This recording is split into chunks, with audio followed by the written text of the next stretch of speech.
All right, hey everybody, Guy here from Chit-Chat. We're recording here for the intro of this podcast that I just got done shooting with George, because you'll see at the end of this podcast something happened that has never happened before, but the power went out in the building, and so we just, in the kind of the randomness of all that, we just forgot to shoot the intro. So here I am, about an hour later, shooting that little intro. But this is also this is an interesting intro for us because the podcast that you're about to watch or listen to is different than any of the, I don't know, 80 or 90 podcasts that we have done up until this point.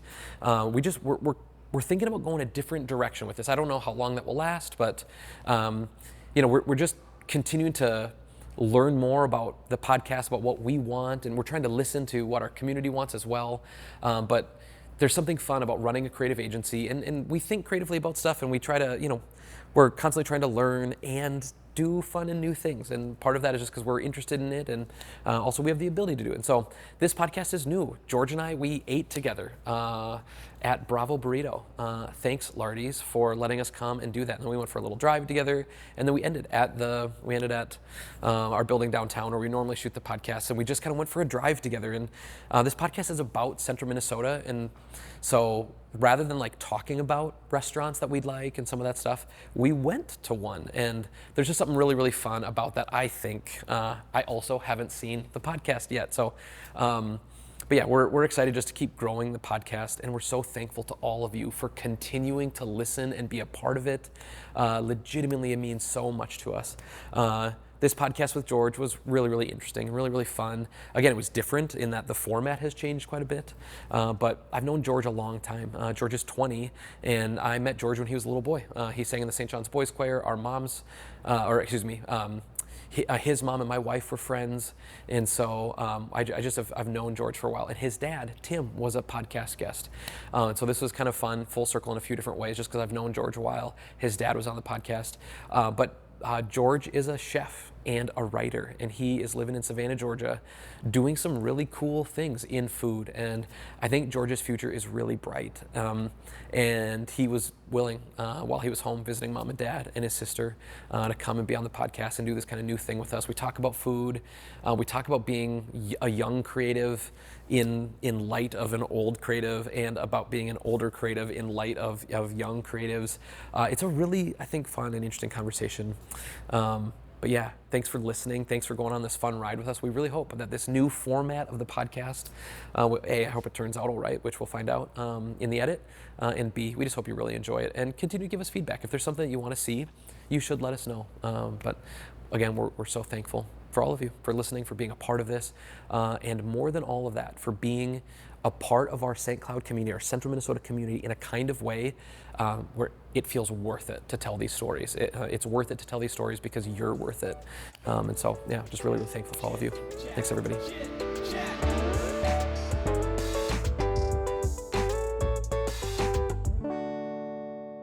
And then some of the most ridiculous, incredible restaurants in the whole world are there. That sounds amazing. I feel like my food-related travel has been, I don't know, neglected. Because I've just been in Savannah. For your age, you've done so much travel now. Yeah, exactly. I have done a lot of travel, but I feel like most of that travel came before I started working as in a food. career line Sure. cook. So I didn't fully understand what I was looking at and what I was tasting, but it was definitely fascinating. For sure. When my dad was in Tanzania for that, NICU thing, my family tagged along, and I had some of the best food I'd ever had in my life. There's this Ethiopian spot, which Ethiopian is my favorite cuisine.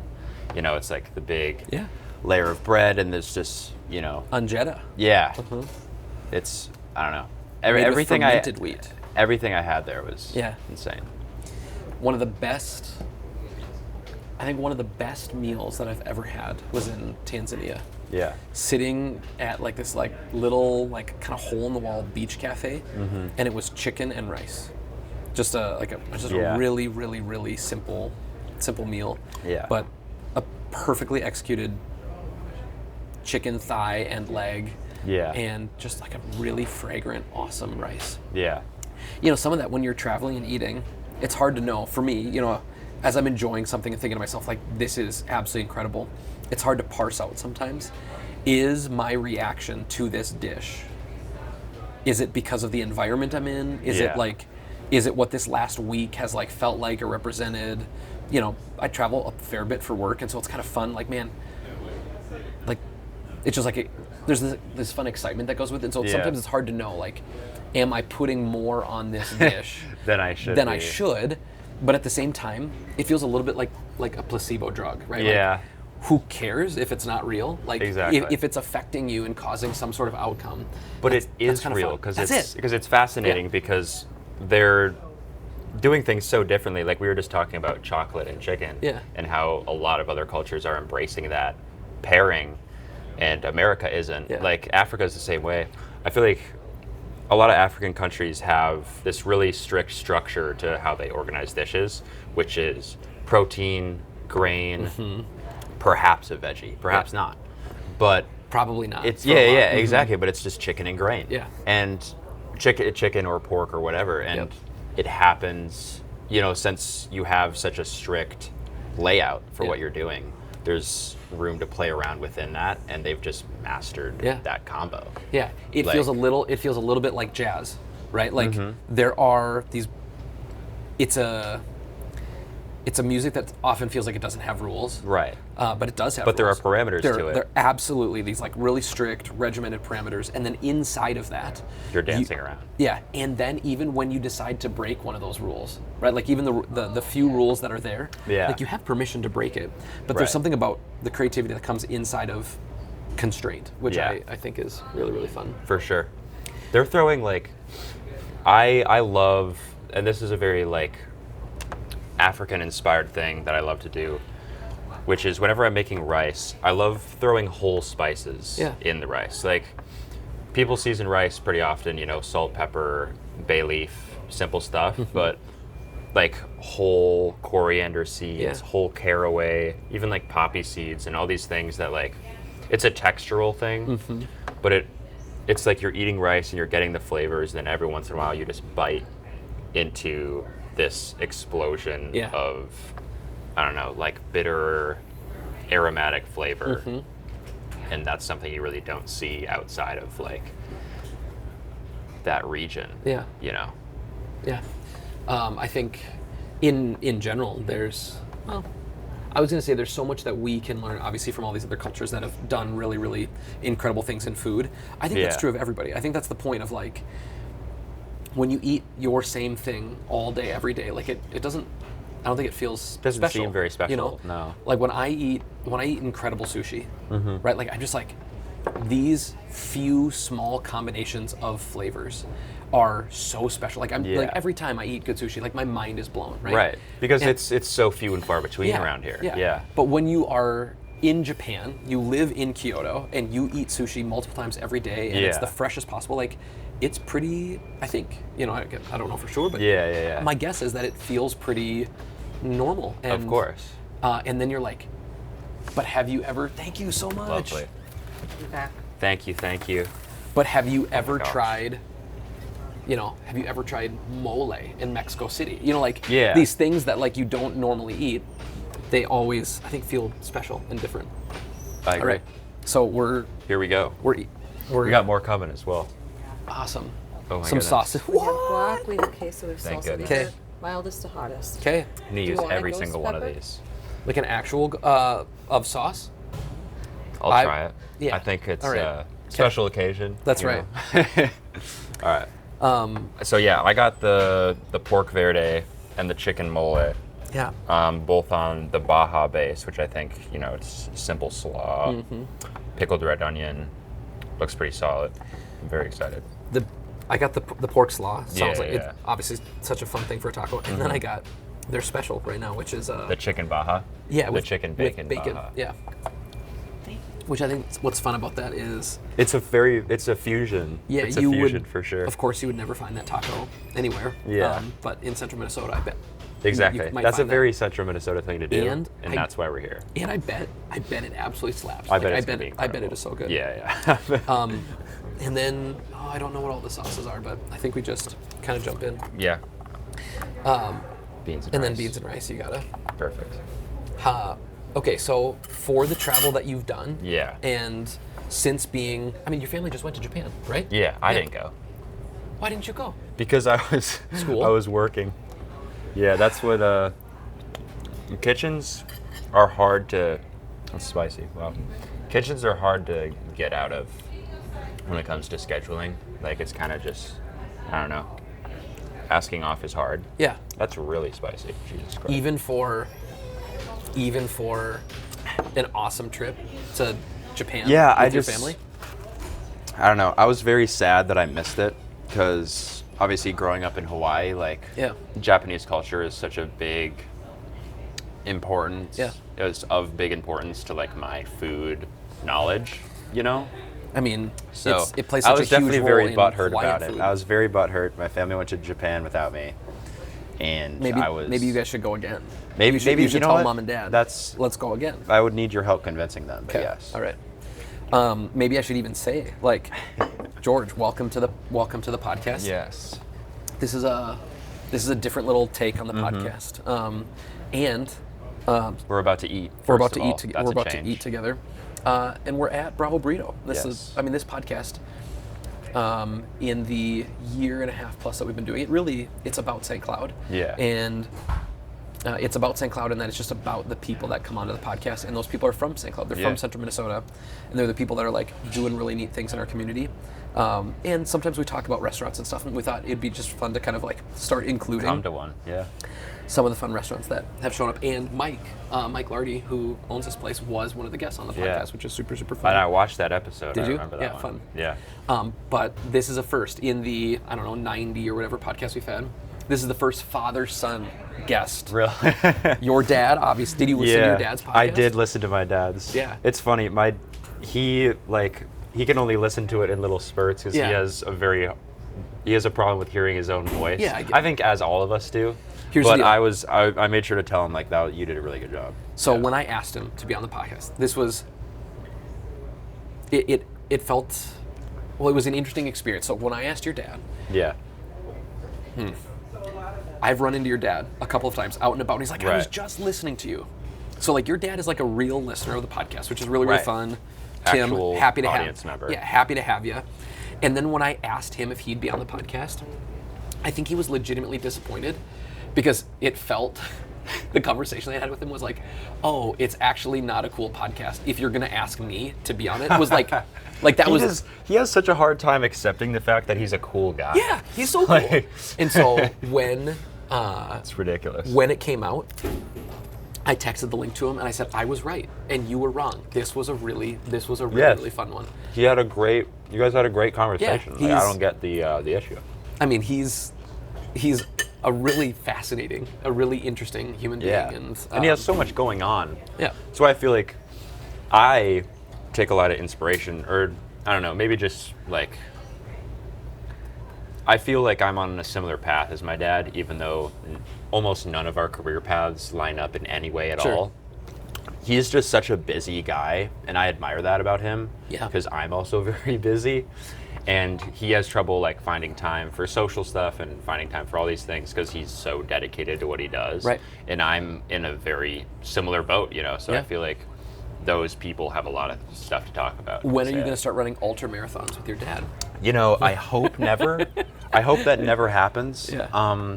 Because I'm a little insane, but maybe not that far gone. Yeah. It's a thing, like, That's maybe when you, fascinating to me maybe that he like does once you that. hit 30, it'll be a thing. I saw this silly little meme, and it was Like, what happens when you turn 30 and you're just like, I'm just gonna run 100 miles? Yeah, I don't know, because I just turned 40, and so I'm not. Yeah. Although the irony is, like, I've gotten really into biking. This idea of long distance biking Yeah. has gotten really intriguing. Again, as I've aged, that's been a And thing. the irony for me is that I work in a kitchen and I'm burning myself and Yeah. working 14-hour days. Yeah, dude, your arms, man. Like, it's like kitchen arms are a fascinating deal. Yeah, but it's not. I guess I have insanity. It's just not ultramarathon Yeah, insanity. It's a I got different it. kind of masochism, I suppose. Yeah, it was super fun to have your dad on. Yeah. And yeah, the first father-son podcast guest in Exactly. 90 episodes or whatever Exactly. this is. All right. Pork slaw. Let's get to it.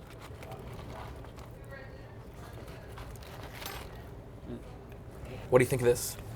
Did you try the pork slaw one? What'd you? Oh no, No, I got the pork verde. Yeah, that's right. So, tomatillo, salsa type of base. It's really good, very tender. I'm curious, because they said, when I was talking to the owner, who you said their name is? Mike and Sam. Mike and Sam. Yep. They were saying they get whole cuts in, which is always a good sign to me. Like if you're getting whole cuts of meat in, rather than getting like already cubed or already portioned bits of, beef and pork and chicken, that's huge. It's huge. Yeah, it is. And it's unfortunate that it's huge because I feel like that's such a baseline thing. Yeah. Like, why can't you just do it on your own, Because everyone's like buying the same Cisco pre-cut truck. stuff from Cisco and US Foods, and they're just putting it in the microwave and serving it. It's kind of a shame. So when stuff like this comes up, it's really kind of like a light in the darkness type of thing, because food it's becoming less popular to make food from scratch, which sucks, because it's you're taking the easy way out. And you can imagine it's someone like me, it's like, all right, man, like this is ridiculous, but it's an interesting thing as a business owner. Labor's gotten high, and in one regard that's good. We want jobs in America, right? So like it's good that kitchens provide that. It's a super important part of our economy. Yeah. And I understand when business owners are looking at bottom lines and spreadsheets and they're trying to figure out like, man, food prep is expensive, and this thing that gets dropped off. I just obviously I much prefer this, but I kind of understand the challenge that business owners and restaurant owners kind of face, and how people end up there. But when you eat something that is fresh, it is you can awesome tell and different. You can tell. It's so much easier to tell. So you're in your early 20s, yeah? Yes, I'm 20 years old. In school. Yes. Savannah. Yes. Studying writing. Yeah. So, tell us a little bit. You went and got your first job at 15, working in a restaurant. Kind of fell in love by accident, kind of with good food. It was really just fate. Thinking about food. So obviously you're pursuing good food in a kind of way. And, through your writing too. But I'd love to hear about like how you end up in Savannah, and also, why did you? There's like awesome culinary schools all over. Like you love food. If you really want to be in a kitchen forever, like you could have gone to a really great, culinary school and had that benefit. But you kind of went a different route. You're writing about food instead, while you also continue working kitchen. Just talk to me a little bit about that journey. Yeah, for sure. To touch on culinary school, I definitely have some thoughts about culinary school because. And I have thoughts about photo school. Yeah. No, exactly. And they might line up, you know. And for me, it I don't know. I guess the easiest way to put it is like, food is not an in theory type of thing. It's an in practice type of thing. If you go to culinary school, and I haven't been to culinary school, so I'm speaking as a person that has talked to a lot of people that have gone to culinary school. That's kind of the extent of my knowledge, and I've worked with a ton of people that have gone, but it's all like you're learning food history and flavor combinations and French mother sauces and how to perfectly bind a béarnaise, and like these are all technical things.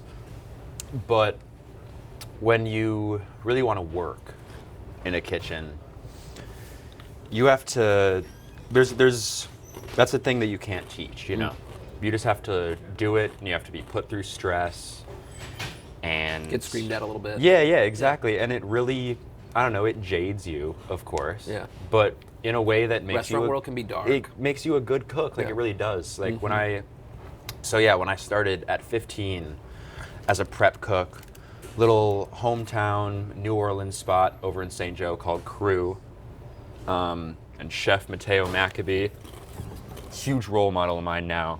I was sitting down interviewing for a host job there, because everyone my age was interviewing for a host 15, job. Yeah, exactly. Yeah. What else are you going to do? Yeah. You've hardly eaten, exactly. let alone prepped anything. Exactly, yeah. And he was just like, are you scared of knives?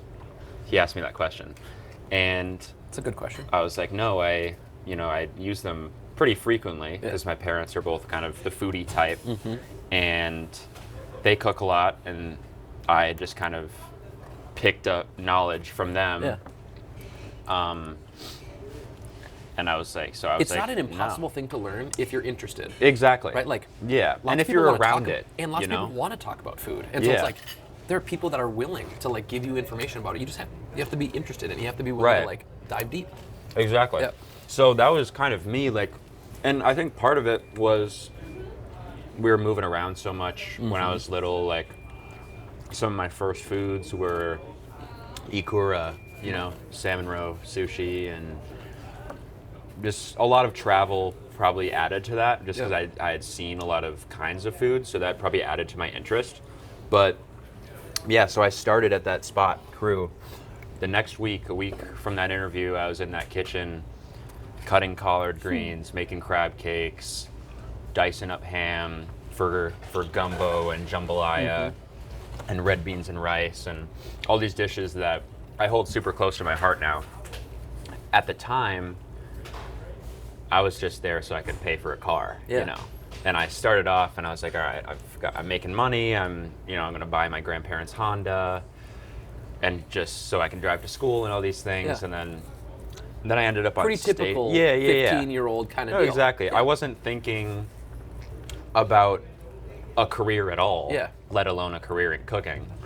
Or that those kinds of things could be, whether you picked a career cooking or not, that those kinds of things and experiences can be like really transformational.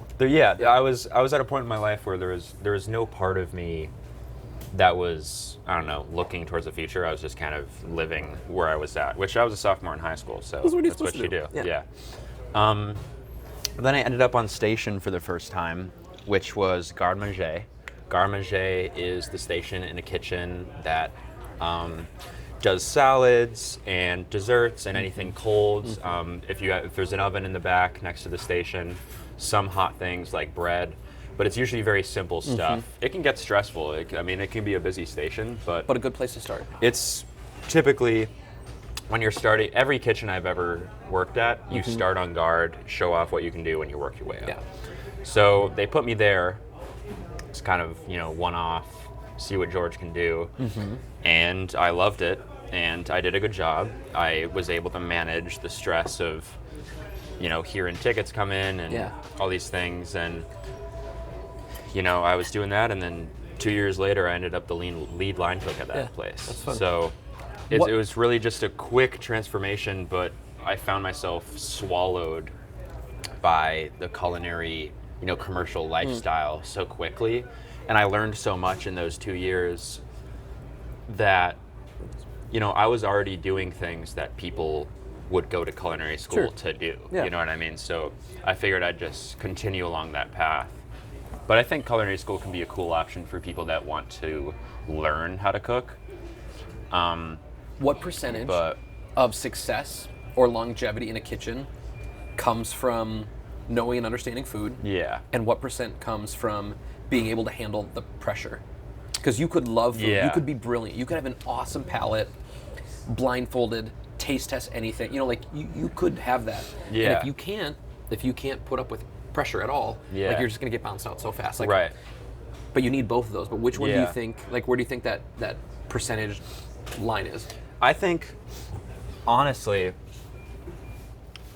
I feel like the people that survive the most, probably a majority of that percentage, are people that can handle the pressure, and then learn to love food through that. Because, and I only say that because that's the way I am. So I identify close with a lot of people that are the same way. But I think when you're around food so much and in such an intimate and emotional way, like stressful, fast-paced, grimy, angry, a lot of emotions are happening in the kitchen.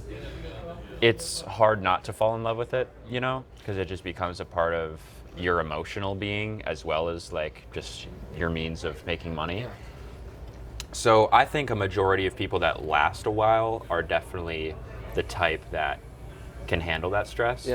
And people that are super fascinated in food, like, obviously I'm fascinated in food. I'm saying that as if I don't love cooking. Like, I love cooking. I get you. But I got into it not because of that. I feel like when people get into it because of that and they can't handle the pressure, that's where, like, you get your private chefs. Yep. That's where you get your event chefs. Yep. So that's where you get people that really want to experiment on their own and have it be slow paced but a really glamorous form of cooking, which is a super cool thing. Yeah. And I've dabbled in that a little bit, but it also feels like one of those things, like, if you can get there too, you know, like, lots of people would love to be private chefs. You know, like, it's not something you can just, like, snap your fingers and jump into. Yeah, no, exactly.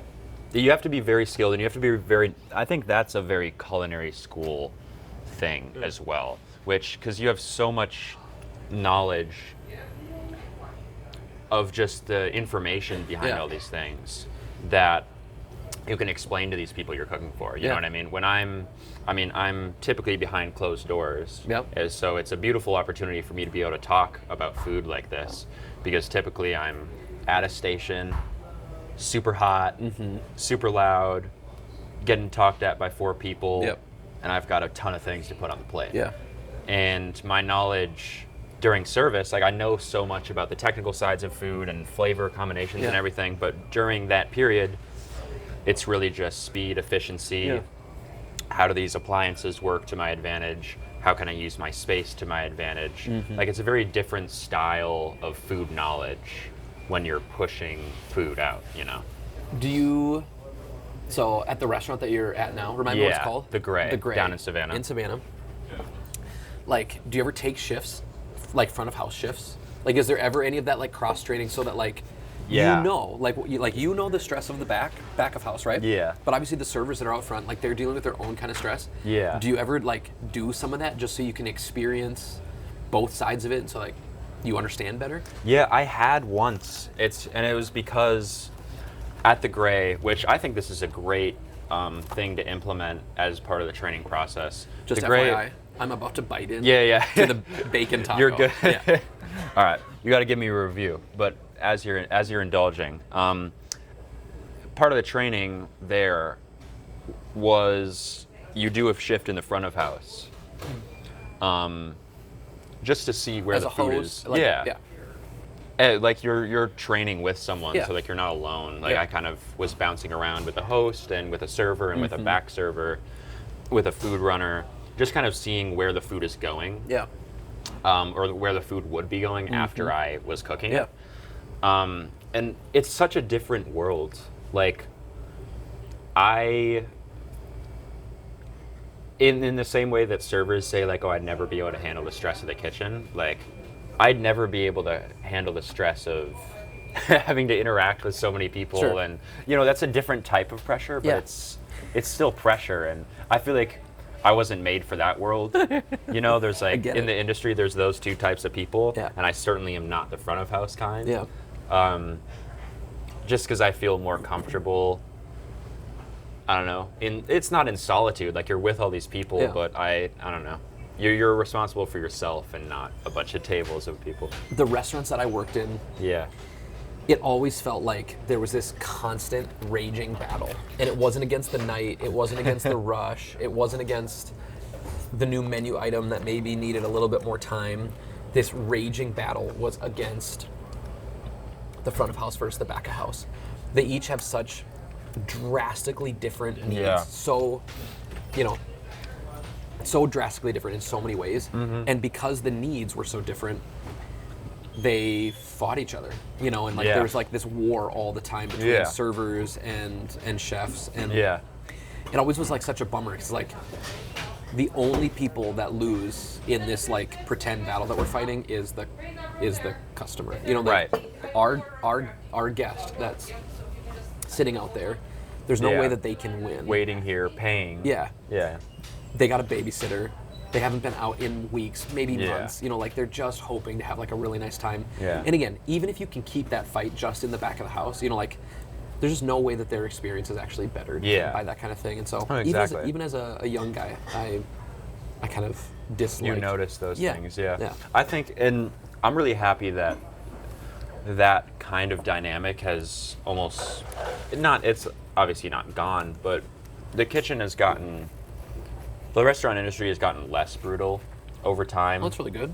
Which is a great thing. Just in terms of like personhood. Yeah. Like it hasn't gotten any less hot. It hasn't gotten any less painful, you know. Yeah. But the food still needs to come out fast. The food still needs to come out fast. Yeah. So it's no less stressful, none of those things. It's still very difficult. But I feel like the way that cooks and servers and everyone in a restaurant interacts with each other is better. Has become a lot better. It really has. Here's I believe you. Yeah, right? yeah. How do you know? Because you've been in it for 5 years. Like, are you hearing like veteran line cooks? Do you hear them talk about it? Like, yeah. Yeah. I'm hearing veteran line cooks, and I read a lot of memoirs from cooks and chefs back in the day. I watch a lot of stuff, so I've seen the difference. Obviously, I wasn't alive or cooking in the times where it was like kitchen toxicity was really at its peak. Yeah. You know, like, and don't get me wrong, like, I get yelled at frequently. I get in arguments frequently, but it's not in the way that it used to happen, at least as far as I know. Yeah.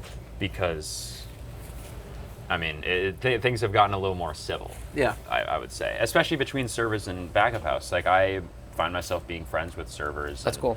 Things, which, I don't know, it makes me a little more willing to do the amount of hard work that I do when I know that the people around me aren't dickheads, you know? I think the majority of the drama that I saw was, and again, I don't even know how the pay structure works now, you know, maybe things have changed, but you have a cook in the back who's working hourly. Yeah. They're going to walk out of the restaurant at the end of the night, and they are going to make the exact same amount that they made, you know, the weekend before.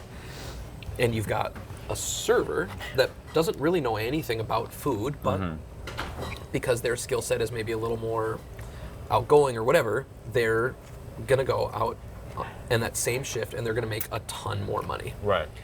Because of all the tips that come in. And a piece of that thing was always like, you could see the servers who like fought the most with the back of house was because they kind of carried themselves like, I'm the most important. Like, I'm selling the food. Like, I'm going to get tips on it. Like, they carry themselves with this kind of, like, ego and pride. Yeah. And then the sentiment from the back of house was, you have nothing to sell. Like, if I don't cook your food and set it underneath that heat lamp, you have nothing to bring out. Yeah. You know? And so, and of course, the stupid thing is they both need each other. You know? Nobody has a job here if we don't do this thing together. Yeah. And, yeah, I was 15, like you know, I was 15 when I got my first job in a restaurant. And now okay, this is interesting. You're in a different spot, being 20. That was just 5 years ago. I'm 40. Yeah. So this is a long time ago. Yeah. Would you send your kid, like if you were gonna, you know, if you had a 15-year-old, would you send your kid into a kitchen at 15? Because I have a 12-year-old. I have a 12-year-old, and the question is, would I send him into the kitchen that I went into at 15? And the answer is, there's no chance. Hell no. There is no chance. And again, that particular kitchen was really toxic. I mean, it was everyone screaming at each other all the time. Again, just like everyone's at war all the time. It's like, I also don't want to coddle my kid. Like, you know, like it's a big, tough world. Like, you're going to have to get your teeth kicked in a little bit every once in a while. Right. But sending him into that, I just can't imagine doing that.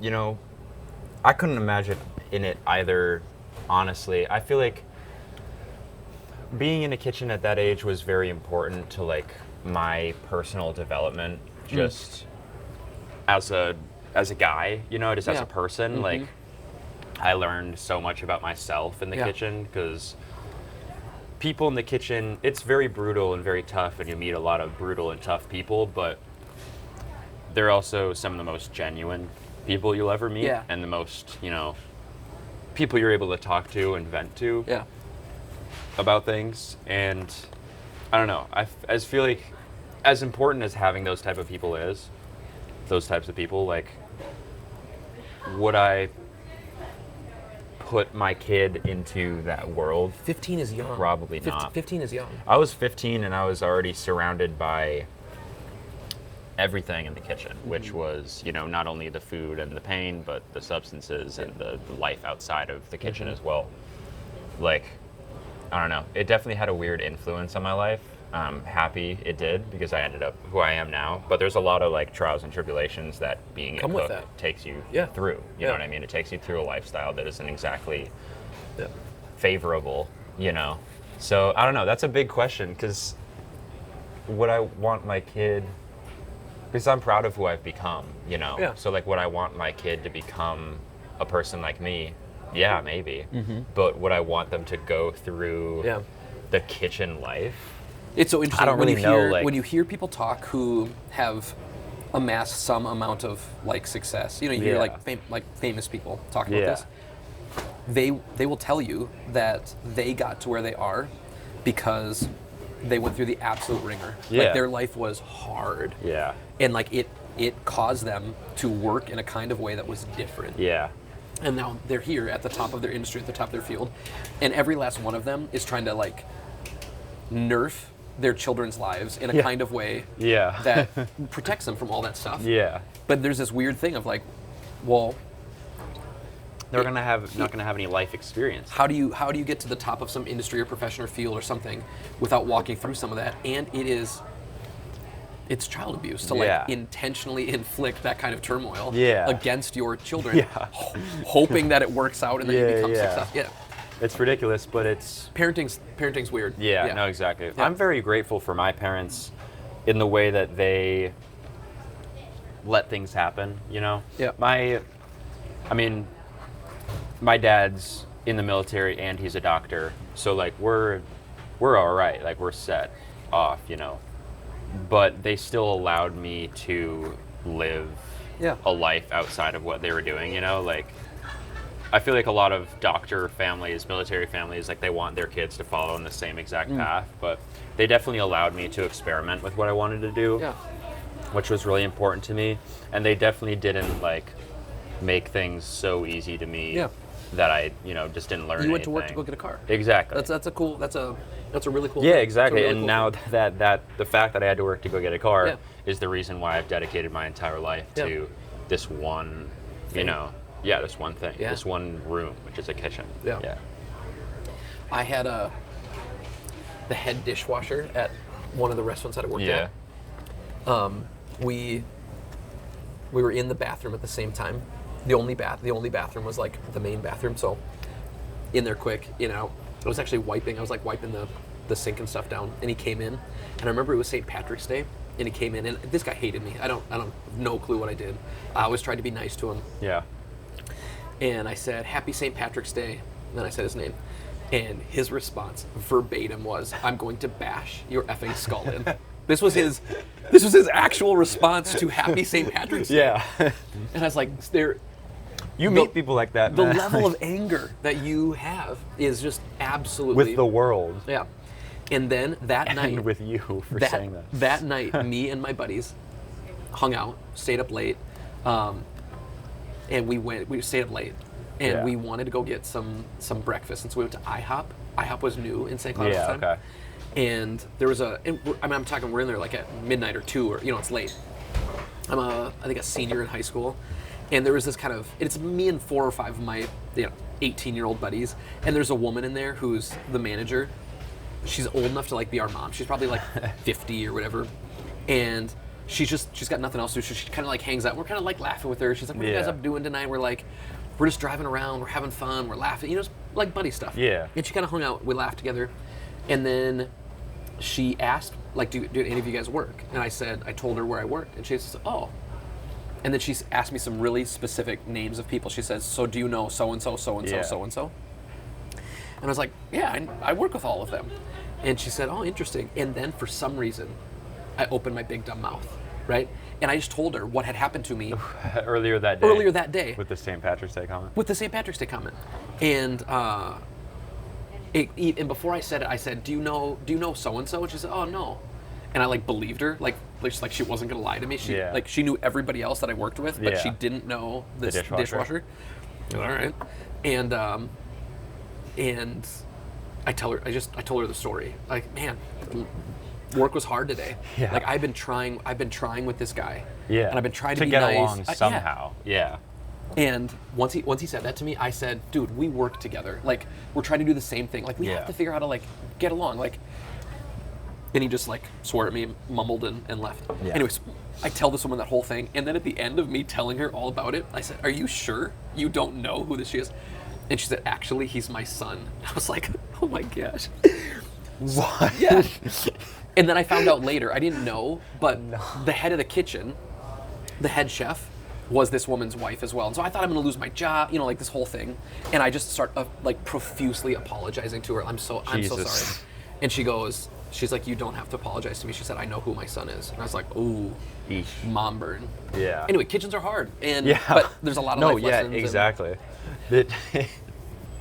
As we head out, you should tell me a little bit more about, I never worked in the kind of restaurant that does family meal. Yeah. And I'm guessing all of your restaurant experience has been in the kind of restaurant that approaches family meal?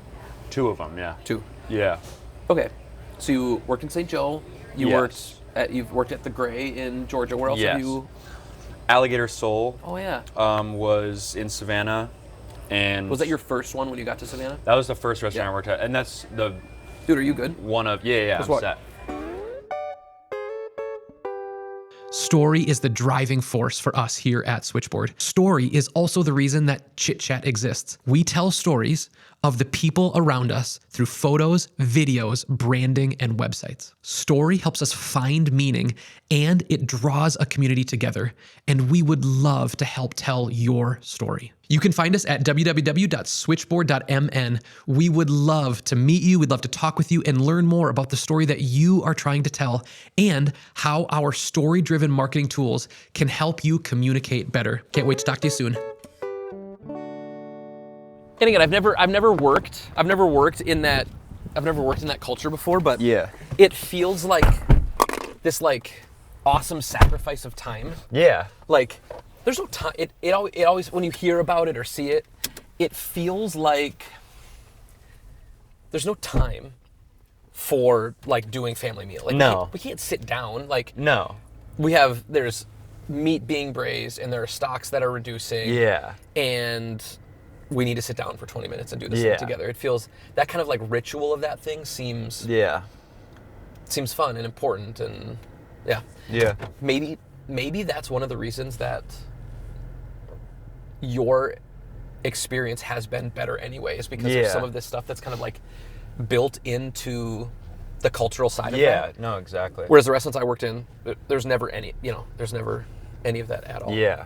I don't know, it's kind of, rarely do I get the time to like sit down and eat family meal, because it's kind of, you're squeezing it in so tightly that it's like, all right, family's up, time to get back to, cutting up this fish or portioning out whatever. Like, there's a lot of things going on that you don't really have time, like the servers do, to go sit down and eat.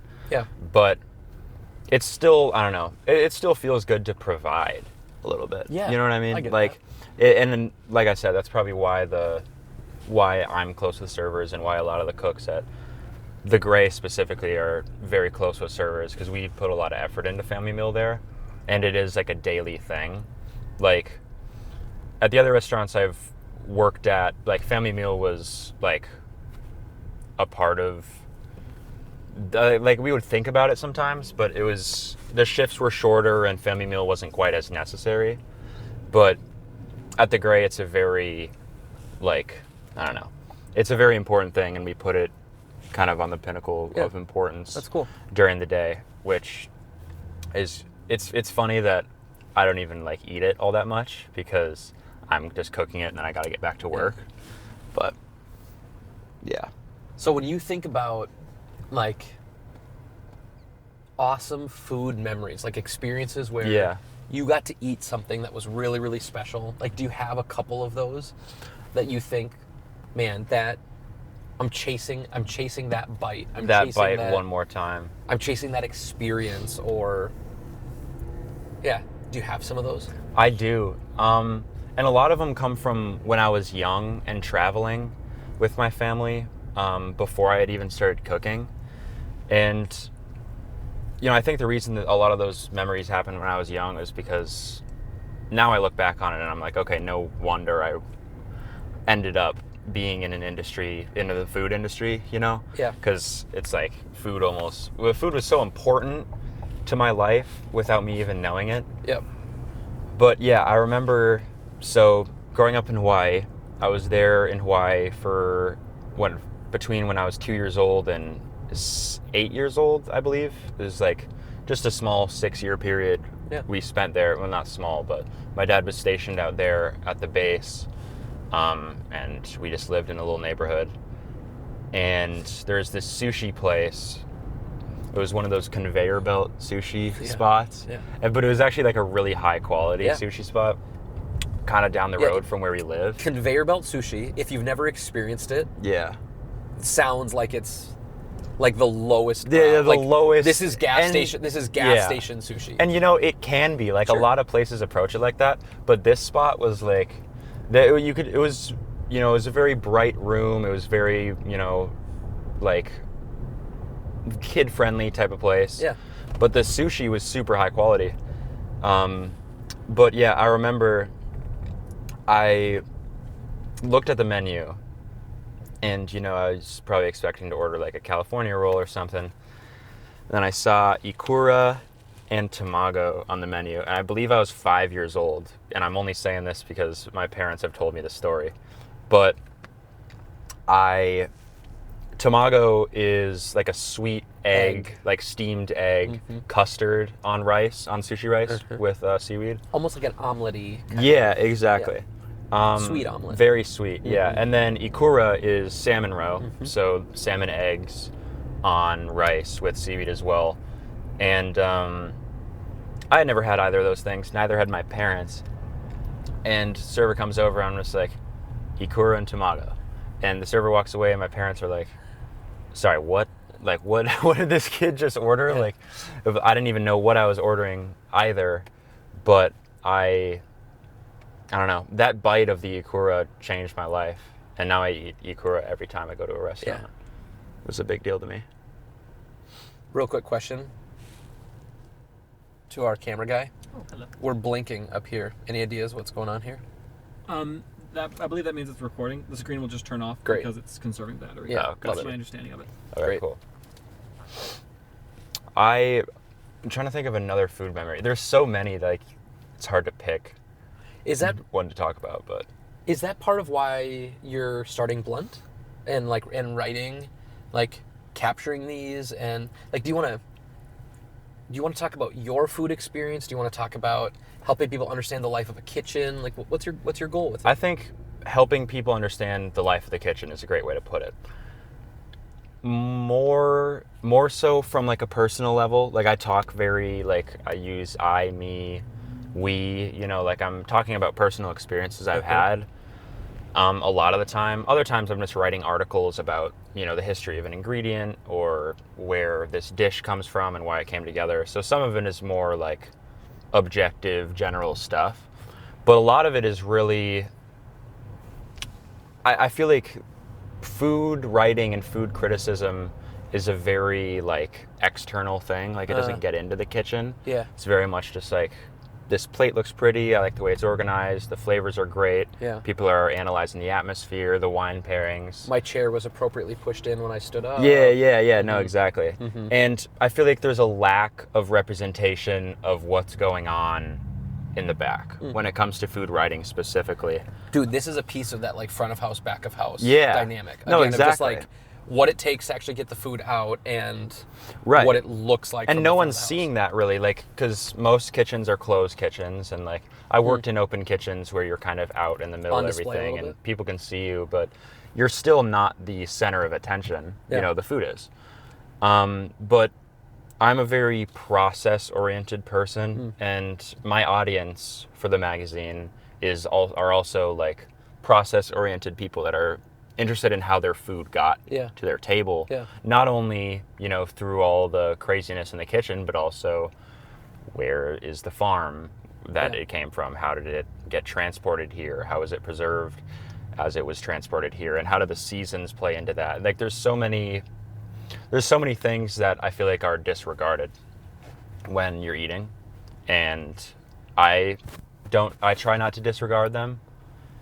which is why I kind of want to spread that to other people. Yeah. Because I love being a part of the process and receiving food from purveyors at farms and all these places. Like there's a lot more to it. Do you think any of the farmer story will show up in Blunt?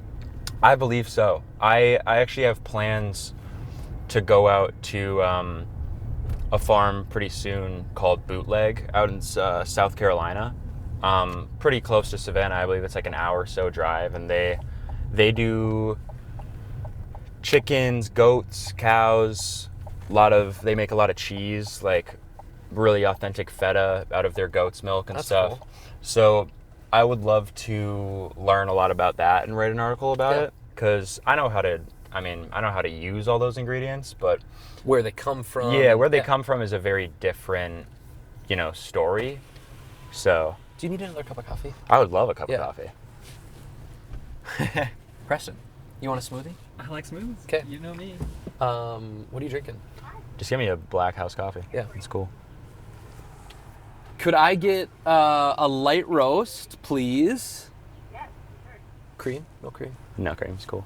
Anything else for you? I think I will have a cortado, Okay. please and thank you. And then whatever your favorite fruit smoothie is. Okay, perfect. Anything else? No, that's it. On Switchboard, please and thank you. Wonderful. I'll have that up today. Lucy, hi babe. Hey, How are you? good. Good to see you. What you doing? Lucy, we're Hey, in how's the it middle. going? We're in the middle of shooting a podcast right now. You're But on camera. I'm going to say it right here and right now. I even need George to hear it. You are my favorite podcast guest ever. And it doesn't matter how good of a job George does today. He's gosh. never going to become my I'm not favorite. going to live up to No. it. Not No. going to happen. Hi, babe. Hi. How you doing? What are you up to today? What are Mama's here, obviously. We went to Once Upon a Child to drop off a bunch of my clothes. That was sweet of you. Very, very nice. Okay. Well, I need to drive through here. But do you know that I love you? Yeah. Okay, good. Love you. Love you. Mm. Bye. See you later. Bye, Lucy. So I have 2 kiddos. Yeah. One is very adventurous, will try anything. Okay. Lucy. The other, Right. James, absolutely sweet, love him to death. Kind of picky, isn't really interested in food. And Brian Woolman, who Yeah. we both know and love. Uncle Brian, Lucy and I probably shouldn't even be saying this because it's kind of a secret, but we have something called Yum Yum Club. Lucy named it. We worked together with her to come up with a name. And Yum Yum Club is that Guy, Papa, and Uncle Brian take Lucy to some fun restaurant, and just because she's willing to try. Yeah. And so it is fun to. Where have you guys gone recently? Well, right now, because my favorite continent to eat is Asia. Yeah. And the entirety of it. And if I find a country inside of Asia that I don't like, well, I haven't found it yet, and I'll let you know. But in general, I'm sure you won't, honestly. I know. But we're taking her to all these Asian restaurants, and so we also live in central Minnesota, so there aren't It's kind of slim there aren't pickings, tons. But we went to Ip085 for ramen at one Nice. point. There's a little place in Sauk Rapids, and I'm gonna forget its name, and I'm so sorry. I think it's MAI, something like that. Yeah. We went for banh mi. Nice. It's one of the only, actually. Is that a new place? Yeah, I think so. I've been looking for banh mi's around here. Well, there used to be incredible banh mi, and Where they have at? my favorite place was called Pho Vi. I remember Pho Vi. Dude, The banh mi's were crazy. Incredible. The banh mi's were the best. I can't believe that. Yeah, I think COVID Yeah. ultimately killed it. But the lady her and her husband ran it. She was kind of front of house. He was back of house, and her name was Chun. And Chun, we had just like a sweet little thing. Little relationship, We did our part. We tried so hard to keep him in business. We catered as often as we could. We went. She was awesome, and they were making a go at it, trying to survive. Exactly. And it's hard. I mean, I think one thing with Blunt that. Here's the light roast. Thank you. Thank you very much. And the cortado. Thank you. Cheers. Cheers. That was hot. Awesome. Very nice. Yo, Preston. Yes. Woo! Thank you. All Thank you, right. Bethany. I think one thing, another answer to what am I trying to do with Blunt, I work really hard with Blunt to try to put the emphasis on local cooking.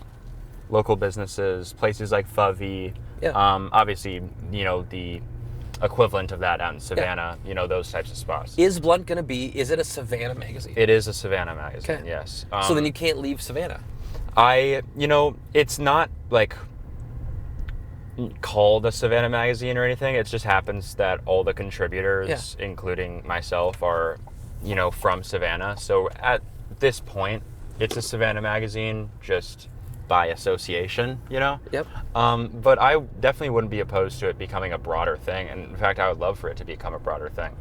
But right now, since I have this opportunity, since it really is kind of drilled and grounded in Savannah, I really like to... And the food scene's great in Savannah, The right? food scene is wonderful in Savannah.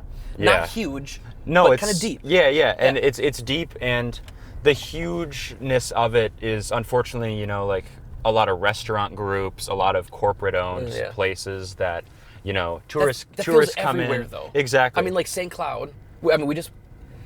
it feels like if you're a chain. Yeah. Welcome to St. Cloud. We've got a spot in a strip mall for you. On Exactly. Vision. Right. Yeah. In Savannah, they're not chains, but it's like they have these restaurant groups that are, corporate owned. A lot of the restaurants are, kind of owned by the same thing. And to a tourist, it's like you can't really tell the difference. So it's like, oh, cool restaurant, let's go check it out. They don't really know any better. But after I spent time in Savannah, I started to realize like the food scene is really, really good when you look around, Like the restaurant group food, not my favorite. I think a lot of it lacks passion and just lacks experimentation. And it's all very just like, what can we serve a tourist that's out here walking around? Yeah. Which there's an audience for that, of course. But I feel like the places in Savannah that are really doing authentic stuff go under the radar, as with any place a lot of the time. So I feel like since I have this platform with, being the editor-in-chief and founder of this food magazine, how can I contribute to the community with that? And part of that is just posting about, reposting, writing articles about sometimes, about these places, and trying to give them a little bit more of a spotlight, because everyone wants to eat good food, and Does everyone want to eat good food? I guess good food to them. It's a subjective thing. Yeah. But people that are interested in food, want to help these businesses, and people that are, working in the businesses want those businesses to be successful. And there's, promotion is a good way to do that. I'm whipping a Yui quick. I just want to show you something super Okay. cool. Yeah. So, Kinder, we are pulling the roasting business out of the coffee shops business. Okay. The business models are so drastically different. Yeah. And again, at the very beginning, when we were just one thing, it's fine that we had it all together, but as they're growing, we bought this building, and this is going to become the coffee roasting business. Wow. Really? Yeah. Oh my and gosh. The roasting business is called Fable Roasting. And so Kinder That's awesome. is, it's the brand and the business model all around growing, local coffee shops. Yeah. And then Fable Roasting is going to be all about really, really good, That's awesome. expertly sourced. I've gotten coffee. into coffee roasting, just like the knowledge of it a little bit recently. Like, Dude, it's fascinating. It's the same. I mean, it's that thing there in coffee roasting is the same thing in wine. It's the same thing in good food. Right, exactly. You're here's a using a product. certain technique. Yeah, and here's a product that lots of people kind of like don't think about. Yeah. And here's a product that if you give it the time and you give it the energy, it can actually be really, really special. Yeah. But yeah, this started. I've gone deep on the history of this building. Yeah.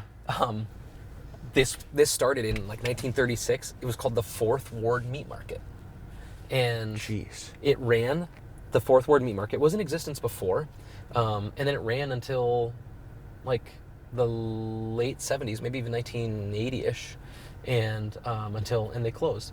But there's an article from when they built this building that I found at the History Museum, and they talked about the new modern amenities that this building had, which had to do with refrigeration. I'm guessing something in relationship to like what they could do with modern electricity and stuff.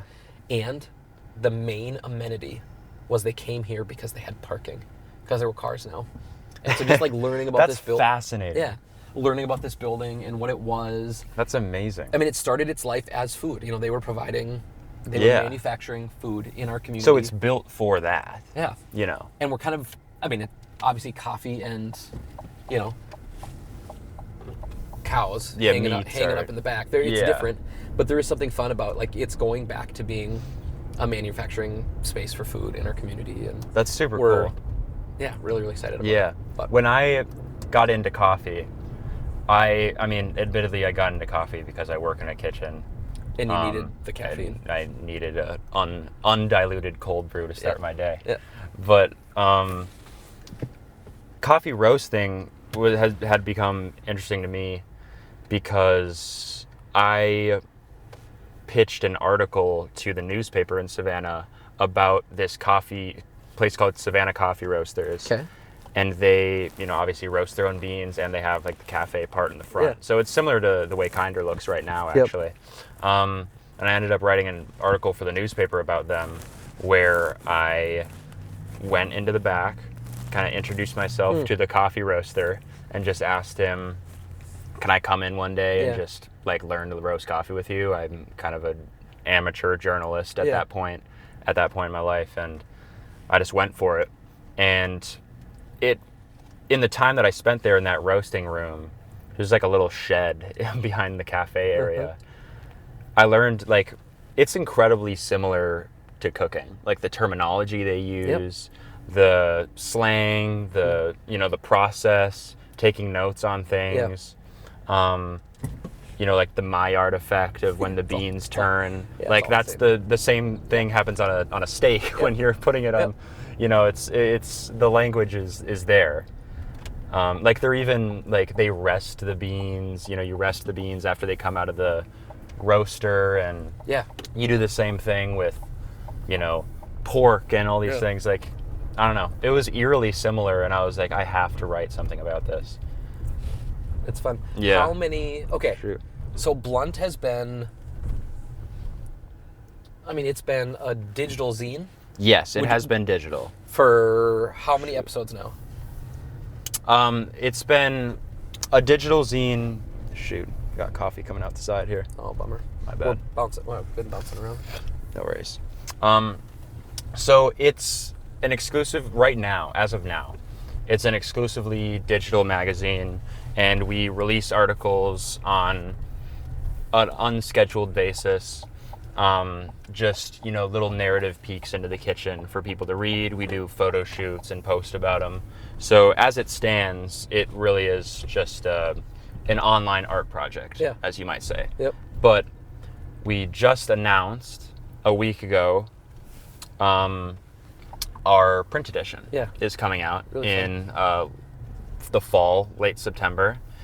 And obviously we're all very excited to put it on paper because we've been working at it for so long. And Blunt, for the most part, has been my writing entirely. But this print edition is going to feature, of course, like an article or two from me, but also a lot of local Savannah food writers, some chefs and cooks that I've worked with are going to write, or are writing, some like local photographers, food photographers that I've met, graphic designers I've met. It really is a cool like collaborative thing. I mean, there's no way to get something like that off the ground without, you know, in isolation. Yeah, exactly. Like I'm working with people that, you know, they just enjoy food, and they have these skill sets in printmaking or in graphic design or in business management or industrial design. Like there's so many different skill sets that apply to making an art project like that, like a print edition of a first issue of this magazine. And obviously my food knowledge and writing knowledge as kind of the head of it is very important. But like you say, I would no chance I'd be able to do it on my own. Yeah. So it's a very exciting thing to be able to put on shelves, local businesses in Savannah, highlighting some of that. So. And will you charge for it? Is it free? Like, what will you? We'll be charging for it. We're definitely leaning into putting it on shelves at like little bookshops. Mm-hmm. There's a lot of Savannah is a very reader heavy, community. So a lot of people are interested in that type of local stuff. Yep. So we're gonna be putting it on some shelves and selling it there, selling it online, and also just it's also a very important just thing to have around and to hand out to people and give for free to some of my inspirations and stuff. So yeah, so we're very pumped, and it's cool to have people alongside you that are interested in your projects. With this podcast, you wouldn't be able to do it with the set crew and everything. So it's you become friends with those people because you're working towards the same thing.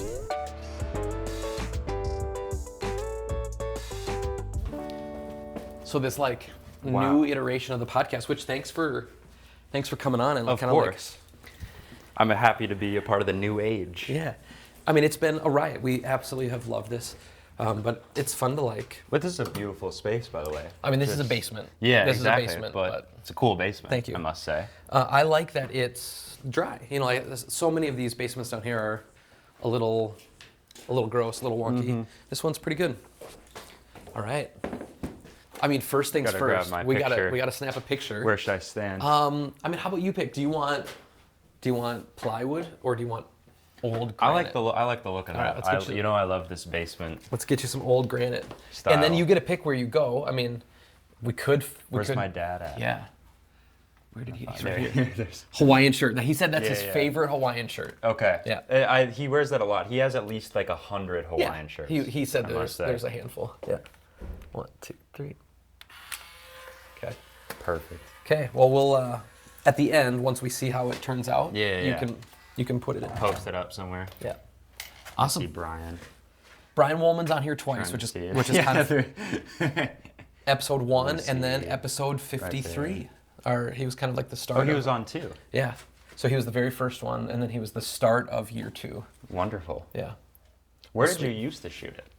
We shot it at Kinder. Okay. Which was fun. It was fun to shoot in there, but the problem with shooting it in Kinder is that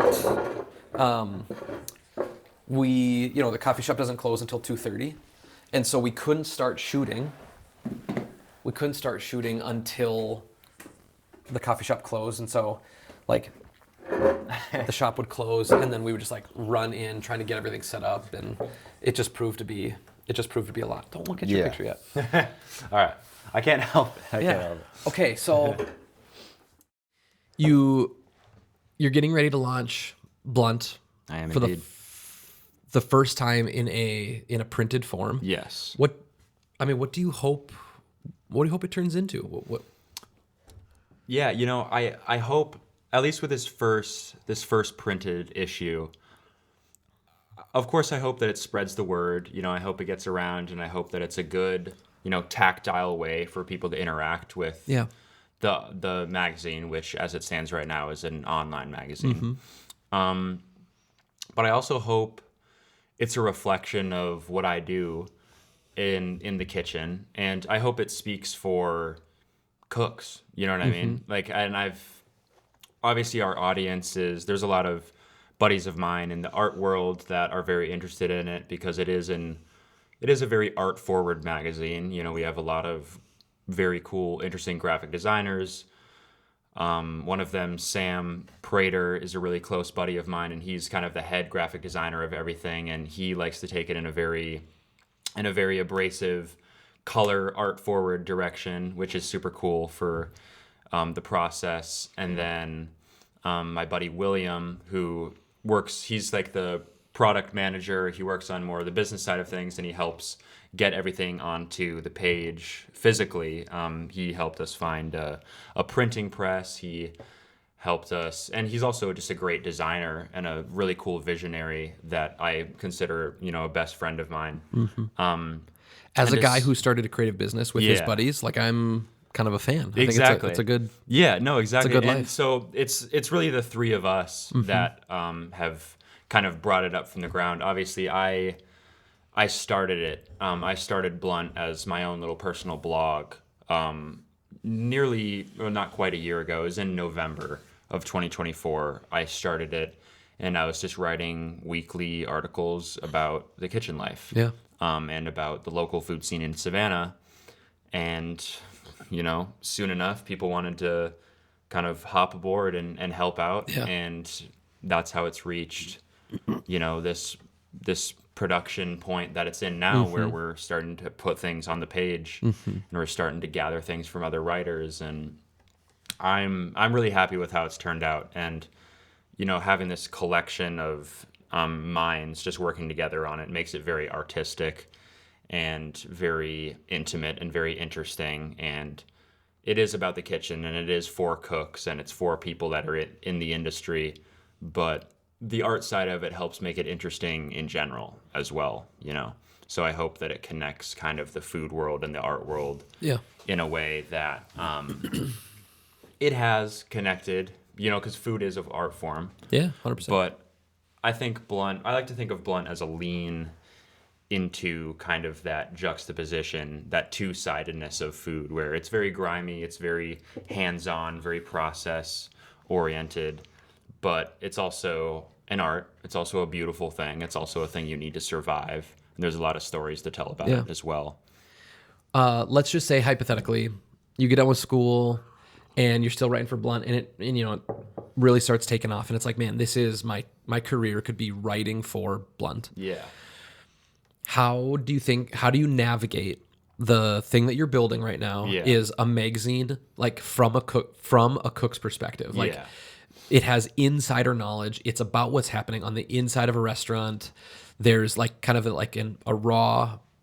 rawness of that and honesty to that.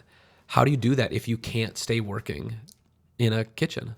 Yeah, I've thought about that a lot. And I've had conversations with that exact thing about people. And my answer is, the day that I stop working in kitchens is the day that my inspiration goes away, I feel. It's I cannot wait to talk to you in 20 years. It's a scary thing, because I don't know if that's exactly going to be the case, but I write with the feelings that the kitchen gives me. I write from the perspective of a person that works hard in the kitchen and is also, troubled because of the kitchen a lot of the time, and that gives me fuel. That gives me. I feel like art has to always come from an emotional place, whether it be good or bad emotions, and I have a mix of both in terms of cooking, and I think I feel that food, maybe I won't be a line cook forever while I'm the editor-in-chief of this thing, but I'm always going to be interacting with food in a very close way, and I don't think there will ever be a point where I'm interacting with words more than I interact with food, because words are just the way that I express my infatuation with food. So I think that it's kind of like the chicken or the egg type of thing. Like, for me, the chicken came first, as did food. And the egg exists because of the chicken. For me, those words and that writing exists because of what I do in the kitchen. Yeah. I get that. Yeah. There's this like rubber meets the road practicality thing. And, if you end up married with kids someday, like, and Blunt is, big and growing, it's just like, how do you, it'll be interesting to watch how you juggle the kind of that creative, the need to be in the kitchen while you juggle like a creative output with writing. Exactly. And it already is a bit of a juggling act, you know, like even as a 20-year-old kid, I've found the need to, learn how to balance my life properly with all this stuff. And I've managed it, but I'm in a 4-year school program. I'm working full time. at a very, high-end kitchen. Are you working full time? I am. Yeah, I am wow. indeed. And is it like Thursday, Friday, Saturday? Like how are you getting to full-time It's hours Thursday, in a Friday, kitchen? Saturday, Sunday. Okay. Is what I'm working. Evenings, obviously. The Yeah. Gray is only open for dinner, so that makes things a little bit easier, I suppose. How does Friday feel? If you work to Thursday, you have class or test on Friday, Yeah. and then Friday night you're back at like. So, funny thing about SCAD does not have class on Fridays. Okay. So it's very long classes because, at an art school, it's a lot of studio stuff, a lot of things that take a lot of time. So classes are 2.5 hours. So long class periods, but you only have them those first 4 weekdays of the week. So the idea is then you have time to work independently on that stuff on the weekend. Because art is a very, you teach it and you teach the techniques. You teach how to use certain tools. In terms of writing, those tools are grammar and, certain techniques. But at the end of the day, You got to sit in it. you got to sit in it. And Yeah. the way you learn is by sitting in it, Yeah. and doing it as well. I learn a lot in school, and my professors are very near and dear to me. I love all my professors. At art school, is there any yeah. Mr. and Mrs. So-and-so, or is it all first name? It's professor. I call all my Okay. professors professor. That's great. Maybe it's just a writing department thing, because it is kind of a liberal arts, Yeah. professional kind of department. In my undergrad, the entire art department, with the exception of like one of the older professors, Yeah. was Dr. So-and-so, but everybody else, Otherwise, you everybody address else them was on a first name just basis. first name. And so that was a weird thing. You're walking Yeah. from department to department. I was a music major, but as I'm heading into the art department, just go take electives and go have fun and Yeah. stuff. Then you walk into this new world where you're using everybody's first names. But Exactly. I like that you say Yeah. professor. I think it's Yeah. it's good. I You- love- you get to remember, even in that kind of like relational, congenial kind of environment, like an art world often can be. I think a little bit of that structure. Ooh, like a kitchen too. Yeah. Right. Like there is an order here, and Yeah. we can be buds, and we are working together on this thing.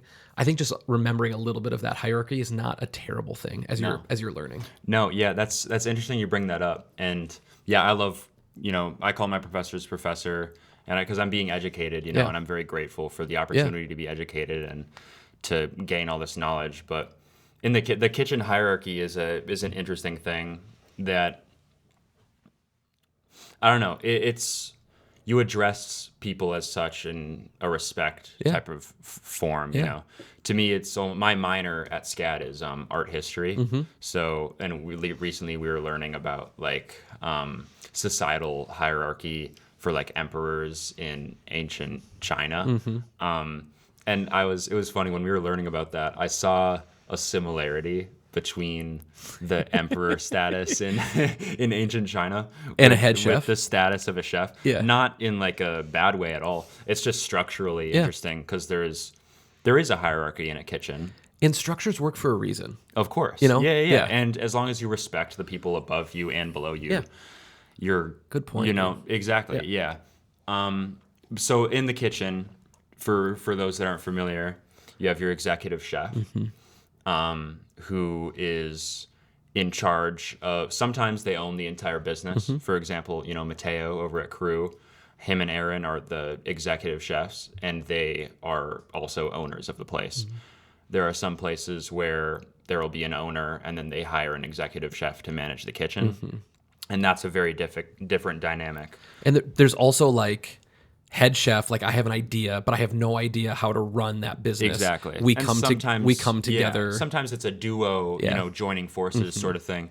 And all of those methods of opening and running a restaurant have very different outcomes in terms of how the kitchen looks. The dynamic that I'm most familiar with is executive chef is also owner of the restaurant and isn't there all that often because they're, out working on other stuff. Yeah. which And they're is in the awesome. office making sure people get paid. And Exactly. Yeah. But they're also very knowledgeable about food, of course. Like Mashama Bailey, the head chef at the Gray, the executive chef at the Gray, which I'll explain the difference in a minute.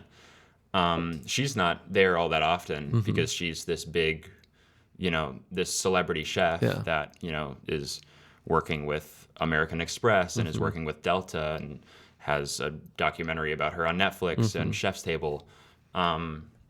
So that kind of executive chef is creatively in charge of the kitchen. It is very close with the people in the kitchen, but is also pursuing other things. And when you have that type of executive chef, you need a CDC, a chef de cuisine, which chef de cuisine is, those are the people that are working 80-hour, 90-hour weeks in the kitchen, and they are there overseeing all of it, the very technical sides of it. Yeah, they have creative input as well, but it's usually a very that is a full-time, you dedicate your life type of position as well. Yeah. Equally as the executive chef would. And a lot of those chefs are probably hoping, right? They're trying to grow into some sort of executive chef or owner kind of thing. They have their own palate, they have their own taste, their own vision for food, and are kind of looking for their break too. Yeah. As a young chef, and you're with an executive chef who doesn't spend a lot of time in the kitchen. Yeah. Maybe you could answer for you or just other young chefs that you see. Do you ever see this where young chefs forget that executive chef who they might not see a lot, who their name is on the masthead, but they're not in the kitchen a ton, where you forget that they're actually killers and you get critical and what am I trying to say? Where do you ever see in kitchens like that where a young chef will forget that executive chef that might not be in the kitchen as much as they are sweating and grinding in the kind of way that they are, but that they actually were there in the kitchen. And they, you put a knife in their hand and they're going to crush it. They're going to crush it. Because that's their life as well. Because they've been doing it forever. Right. Have you ever felt a little bit of that as a young chef? Have you seen other young chefs kind of rebuff a little bit maybe the advice of their executive chef? I can speak personally about that because when you're working in a kitchen, in those conditions for that amount of time at my age, it's kind of, I don't know, you hold a little bit of resentment sometimes for people that aren't, that you don't see working as hard as you. Yeah. But in Keyword reality, is see, right? Exactly, see, because I'm here with the other line cooks and the CDC and the dishwashers and, the porters and everything, and we're working very physically with one another, and we see it happening. So sometimes I used to, and now I hold a lot of appreciation for all of the executive chefs because I've been able to chat with them and sit down with them and talk about what their lives look like in terms of food. But I definitely used to hold a little bit of resentment for how can you claim all this if you're not even here? Yeah. I'm the one that's, you don't know. Yeah, sure, you made the dish, you came up with the dish, but I'm the one that's pushing out 40, 50 of them in every single night, along with all these other dishes that you came up with. But it is also a privilege, and I've learned that it's a privilege to be able to, someone like Mashama or Mateo, they are so knowledgeable and deep in the food world that it's an honor and a pleasure to be able to push out their food and to be able to cook it for people and to be able to be trusted. It's an honor to be trusted with that responsibility of cooking something that they dedicated their lives to. So I hold a lot of respect for executive chefs, even though, when I was younger, maybe not as much. Yeah. In the creative world, there's for sure a lot of there's some correlation there. Just this past week, a young guy, he had sent me his portfolio, and I see a lot of portfolios, either just through some portfolio review stuff at different schools, and then also just young, hopeful creatives looking for a job. And so I see a lot of that stuff. And there was a young guy that sent his portfolio to me to look at, a young videographer, and his stuff his work kept me on his site. And it was interesting, and and different and really raw and really crude. But I stayed. I watched his work, and I met with him. You know, again, I don't meet with everybody. Just there, you know, there are a lot of these portfolios that come through. But this young guy, had this really fun kind of conversation with him from my perspective of being 40. And Is again, he not in that Central Minnesota yeah, as well? Yep. And he's half my age. He's half my age, and he's hoping to get into this world at some point. And so and he wants my opinion, and he'd like a job, and you know, the whole thing. And as I was trying to encourage him, because he's not ready yet, like his work still is raw in a kind of way. It's not quite there, but he has something really special. There is like a talent there and a hunger, and he's got something to say, which is fun. Like, I think that's one of the fun things or one of the things I'm looking for when I'm looking at work is like, are you trying to get something out, or are you just recreating the thing that your professor told you to recreate, which is probably some of the art school kind of thing that we've kind of chatted a little bit about already. But are you working on your own? Like, when I see your portfolio, is every single project just the assignments that I know are from class because I've seen that exact same project in 100 portfolios? Or are you like making work on your own? And he had personal stuff in there. I didn't quite get it. I didn't quite understand it. It's not for me. It's a little raw and a little rough and a little crude. But this thing that I wanted to tell him was, you're going to have to thread a needle here. You're looking for a job, which means you're going to go work for someone who is currently selling work. Yeah. Right? Like, people come. They have successfully done so for a while. There are people that come to us who are trying to buy work, right? And so it's working right now, right? And you'd like to have a job here in an environment like this, whether it's Switchboard or wherever. Mm-hmm. And so to a certain extent, you're going to have to listen to me as I give you feedback, as I tell you it needs to be a little bit like this and like this. But if you lose this thing that you are hungry for, this thing that is different and unique about your voice here that I see in your work, and you just become whatever I think your work should look like, you'll just become another me. And we don't need another me. No. Like, what the world needs, like what our creative world is going to need, is more of is this thing. Right. And another unique thing is, the buyers are closer to my age than to his age, right? And so the people that are buying work, they have my aesthetic, right? Like, you know the audience in that case. Yeah, so because the people that are buying are closer in age to me. And I said a couple of things. One, in 20 years, the buyers are going to be closer to your age than they are to my age. All of the things, like the reason you create like this is because of every TikTok video you've ever watched, and every piece of media and thing that you consume. This is making up who your kind of creative identity. You're a compilation of all these things. But the thing is that the future buyers of all of your work are also doing that. So someday this is going to be this thing I don't understand.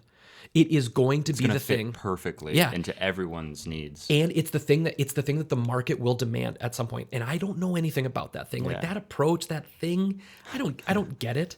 And so I tried to be really honest with him. I wanted to encourage him, right? But I was trying to be really honest. Like, I think you're going to have to thread a needle here, because you want to work now, which means that you might need to come and work at an agency, and you're going to have to listen to old guys like me give you feedback on your work. And so, like, you might need to do that if you want to work today. But if you take every piece of my feedback, like, and you just become whatever I think you should become, you'll ruin the future. And once you're 40 or 45, you won't have this unique voice, this unique point of view that will make you special and different. And so it feels maybe similar about what you're kind of talking about in a kitchen, is like these young people that are coming, they have their own perspectives and they have their own ideas, and that's awesome.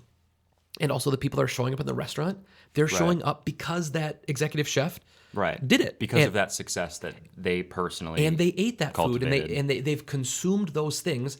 So the buyer that's showing up there has a want that's met by this person who is older and whatever.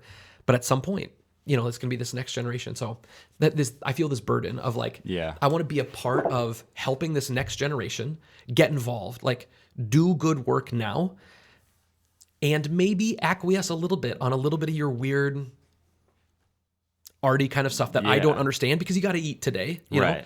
But you can't give up so much on it that ultimately you just become a clone of the person in front of you. And so I don't know how to do that, but it feels like you got to thread the needle in some capacity. Exactly. And I fully agree. And I think that applies, I mean, not only to kitchen life, but also the writing industry really well. Yeah. Because, I mean, I write, of course, my writing is a combination of inspirations from every single word I've ever read in my life. 100%. You know, that's just how art works. Yeah. Your inspiration is a combination of every photo you've ever seen in your Yep. life, you know? Yep. That's just the way that the creative mind, you know, gathers inspiration. And there's bits that I pick and choose, like, oh, I don't like this thing, this tone or this style of writing or this wordplay or whatever. There's so many specific ways to write, and there's so many combinations of styles you can use. And I think that's why I think every writing style is unique. But my writing style blends with, you know, kitchen slang and Yeah. kitchen verbiage and everything, you know, like, so I've had a bit of negative feedback from some people saying that my writing is too abrasive or too raw or too intense, or not intense, but like, Will you I toss me think my phone?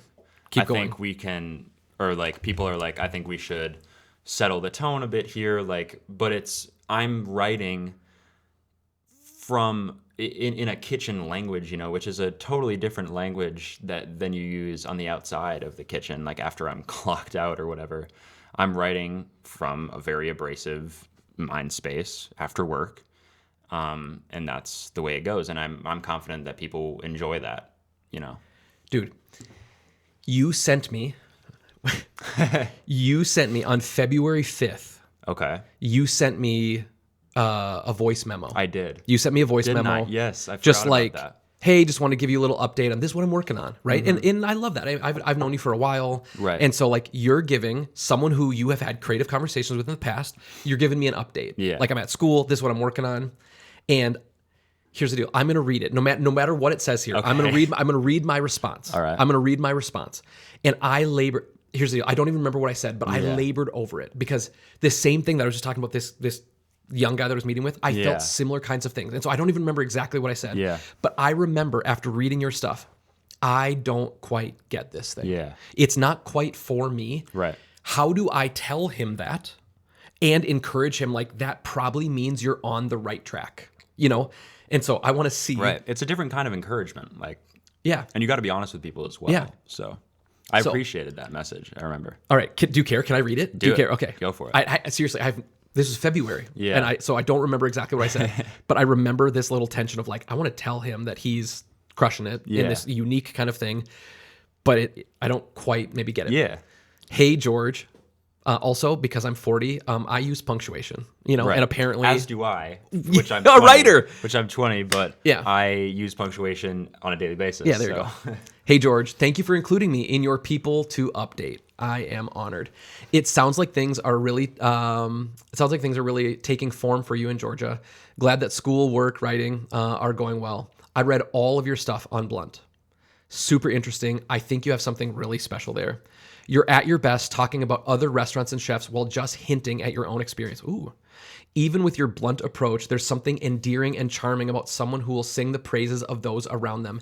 Angst is a fun literary device, but it can wear out a reader Yeah. if it isn't tempered. Keep honing that really special blend. Well done. Excited to read more. Okay, so that was that piece of it. It's like, That was the perfect way to describe it as well, because I had been getting a lot of that exact kind of feedback, and I used that, you know, that honing comment yeah, to my advantage, you know, and now my writing has changed. And because when I started Blunt, you know, and I still write with an aggressive tone because Yeah. I'm reflecting the language of the kitchen. But when I started Blunt, I was writing out of a lot of anger. Yeah. You know, I was writing Yeah. very angry stuff, very hardcore stuff, because I was mad at the life of the kitchen, honestly. Like, I was very stressed out at that time. And as I started to fall in love with, you know, and I found writing as sort of a medium that it's a great way to tell the story of cooking. Yeah. For me personally, and there are many other ways to tell stories, of course, but I started to focus more on some of the positives. Yeah. And just, I don't know, the fact that even though this is so hard, and I love talking about how difficult cooking is and how hardcore it is, and I'm such a badass for being a line cook or whatever. Like, it's a cool trait. Yeah. But at the end of the day, I do it because I love food, you know? Yeah. And I do it because I am infatuated with this thing that everyone does and everyone eats and everyone can try to cook at least. Even if it's mac and cheese. Yeah, exactly. And I started to realize, like, I should write a little more fondly about the thing that I've dedicated my life to, you know? I think we is a really powerful word, right? Like, even if you are going to talk aggressively, and here's the deal, like, if there are negatives in your world, like, you look like you're not trustworthy if you don't talk about those things, right? Like, if you just sugarcoat everything all the time, everybody knows that that's not true. And so fake. I don't believe you, right? Like, why would I believe you about this thing when I know how hard, I don't even work in a kitchen. Yeah. And I know how hard, and you know, understand like, it. You know, and so, like, you don't look trustworthy if you aren't willing to do that. I think we is awesome because it's not you versus the world. It's like together, kind of against the world. Yeah. And again, seriously, the stuff where you would go to restaurants and you would talk about them, like, you know how hard their life is in the kitchen. Yeah. And so, like, you get to knowingly do that thing with them. Like, I know it sucks back there, you know, but man, this plate that you sat down was awesome. I was like, this is so cool, because the only way to do that, the only way to have that perspective is if you're actually in the kitchen. That's what I mean. Right? Yeah, exactly. But then you're saying, like, you get to, like, compliment somebody else in it. It was such a fun blend. Yeah. It's a deep, you know, emotional thing, but it can be, it's a great way to connect with people as well, like, and just to connect with food. Like, oh, I know, like, you can look at a plate, I can look at a plate and understand what is going on back there. You know, just because I've seen so many plates that I've made. And I understand the way the kitchen works, and you probably understand influences too, right? Exactly. If someone sets a plate down, you're like, oh, I know who you look at. I know who you're tasting. You know, I know what cultures you're interested in. I know what spices you're interested in. I know what knife you use back there. Exactly. Yeah. There's very specific things that are kind of easy to pick up on once you familiarize yourself with cooking and just the industry in general. But that's why I love writing food reviews from that perspective, because, like I was saying earlier, a majority of food reviews take on a very service level, you know, critique approach. It's only critical of the atmosphere and of the presentation and of the flavors. And I feel like there's a whole nother world that goes into a restaurant, you know, that is rarely touched by the realm of food review. Yeah. So when I say, like, I don't know, people ask sometimes, like, oh, would you call yourself a food critic? No, I wouldn't. I would call myself maybe a food writer, because I write about food, and I'm someone that, you know, but I'm a cook and I'm a writer. Yeah. And I happen to write about the thing that I, you know, live for, you know. It sometimes feels like the food critic thing is written by someone that doesn't know the kitchen. Exactly. Which is probably what you're, like, rebuffing against a little exactly. bit. Right? Like, because I see so much of that. Like, I actually know what's happening behind the door. I wonder what your word could be. Like, if this thing really takes off, you're going to get asked that a whole bunch of times, right? What's what could your phrase be that says, like, I am that, like, the thing that you are kind of asking, do I go to restaurants? Do I give you an approach? Do I give you, like, some of my assessment of how things are going? Like, yeah, of course. That's a food critic to a certain extent. It's a critical review. Yeah. But from this perspective, I wonder if there's an opportunity for you to, like, tweak the word a little bit. Is there a phrase, as a writing guy, is there a phrase or something that you could come up with that, like, this is actually what I do? Yeah. Yeah. Because, I mean, these reviewers, these critics that I've met some critics out in Savannah, and they're lovely people, you know. Yeah. Some of them. Until you read the review. Or there's some that are just like, they sit down and they'll throw a fit because they didn't get free food, or they act like they know everything, or they walk into kitchens having never worked in one and trying to justify the fact that they know all this stuff. I mean, you don't really. Have you ever done it? Like, yeah. I don't know. That is I like the word rebuff that you say, because that's kind of exactly what I'm trying to do. Yeah. I'm trying to introduce a realm of food review that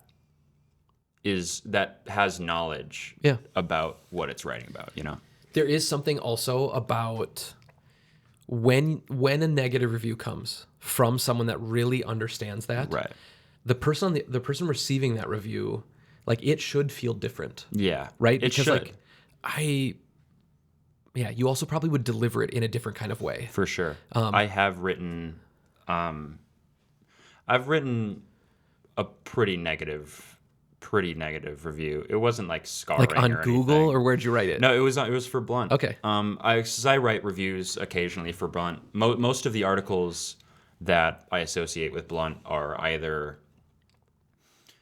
memoir-y or personal essay type of style about kitchen life, or I'll write articles about specific ingredients or the history of some things.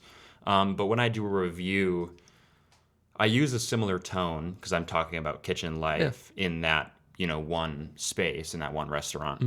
Mm-hmm. But the critical elements come a lot more with like how the kitchen's running a lot of times. Sure. So most of the reviews And I've can you written, tell because you can hear, because you can see, you can see it on the plate? I like to look into kitchens. I like to ask for, you know, hey, can I get a look around the kitchen type of thing. Yeah. Does anybody ever say no to that? No, I actually haven't gotten a no, Yeah. which I think it's just the way you approach it. It's like, hey, I'm For a sure. cook, you know, I'd love just like to cook, you know, have a little tour Yeah. or whatever.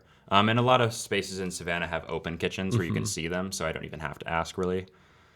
You can just look around Mm-hmm. and hear it all. But most of my reviews have been pretty positive, except for one where I went pretty deep just because it offended me personally, like the way they were interacting with food.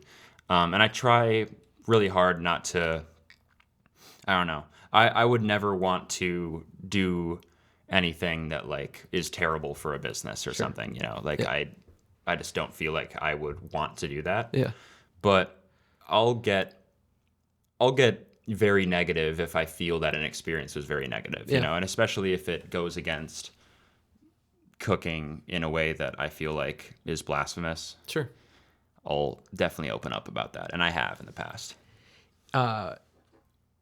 When I review something on Google, which I like to do, it helps that small business because so many people go to Google for that, right? And so if you can see thoughtful reviews and people who like write, you know, a nice thing, what I find myself, I think almost exclusively, I give five-star reviews. Yeah. And it's not because everything is a 5-star review. It's because that's what I'm gonna. Those are the like, ones you want to review. Those are the ones that I think to do it. If I have a 4 or a 3-star review, I'm just not going to do anything, right? Like it didn't merit more of my time. No.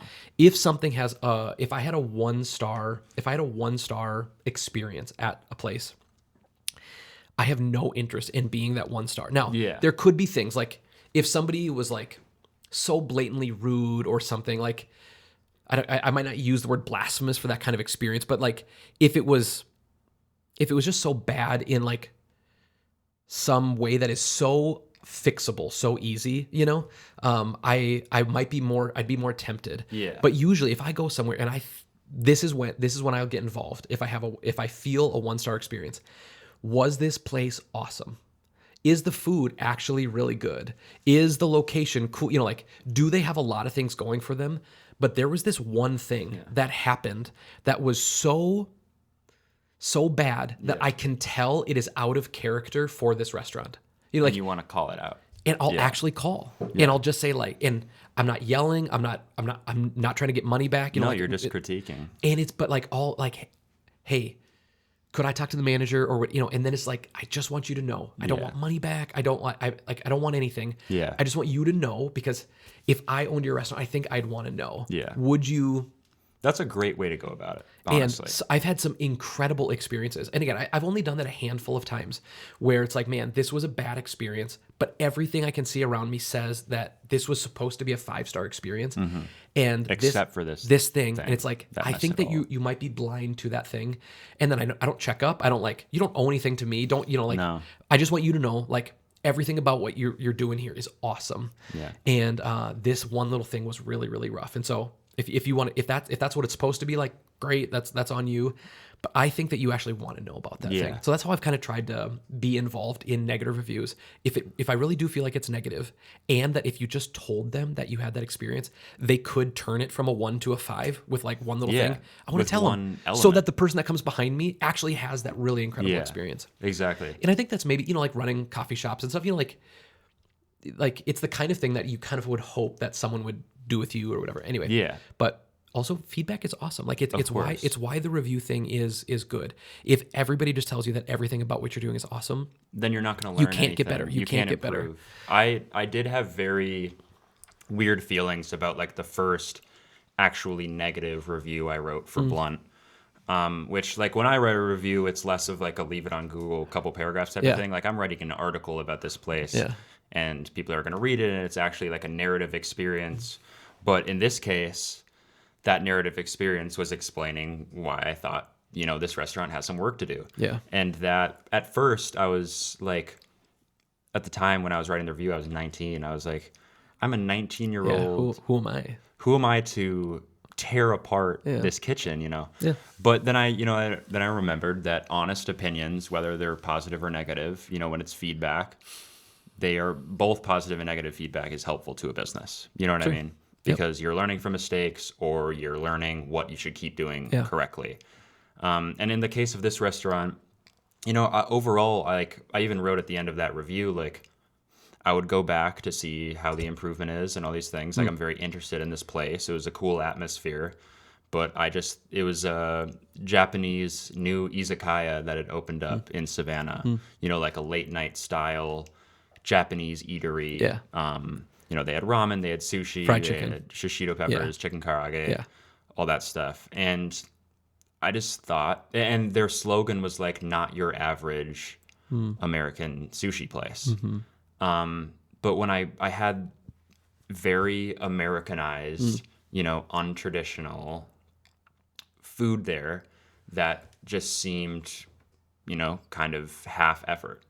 And I wouldn't have written a negative review about them if their whole identity didn't revolve around the fact that they We're going to be different. were going to be different and super authentic.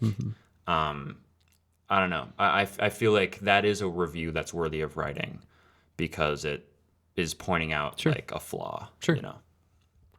But it wasn't a hard review to write. Like I wrote it fine, but it was more like just the feeling of posting it was, and publishing the article was like, I don't know. It was definitely like a who am I to do this type of thing. Did you get any negative response from them or from people who care about them or like the place? I had people that were, it was more like playful, like people that were like, oh, come on, I love that place. Like, how could you hate on it like that?